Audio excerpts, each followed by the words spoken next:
Mama Lucy is one of our largest hospitals. We see almost 4,000 patients a day. We have a 324 bed capacity in total for the whole hospital. For the maternity particularly, we have 100 patients currently who've been admitted, and we have a bed capacity of about 56.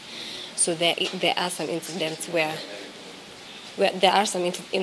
we share beds. However, the facility, together with the county, we're working towards expanding our capacity. We're a public facility, and so we cannot deny anybody services. And so whenever the mothers come, despite the capacity gaps that we have, we still give them treatment. And this facility has done extremely well. This last year, we've not had a single maternal death. So in as much as we are increasing our capacity slowly, we've made sure that our services are top-notch. And in fact, people come here because we've given better services. As a county, we produce up to 120,000 babies a year, and they continue to increase.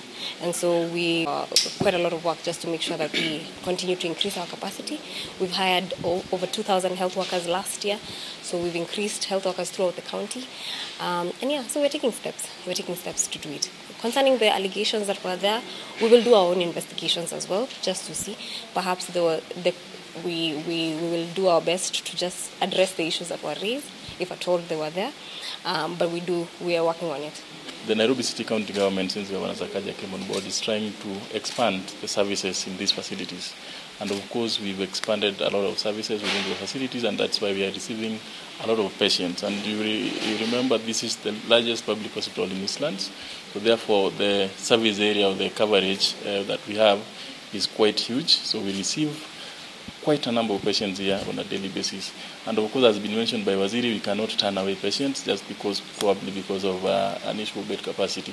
But we're expanding, and there's a building that is just on my left that was started by NMS, and in the process of retendering it so that we can complete it. Once that is completed, the issue of capacity within Mama Lucy Hospital will be sorted.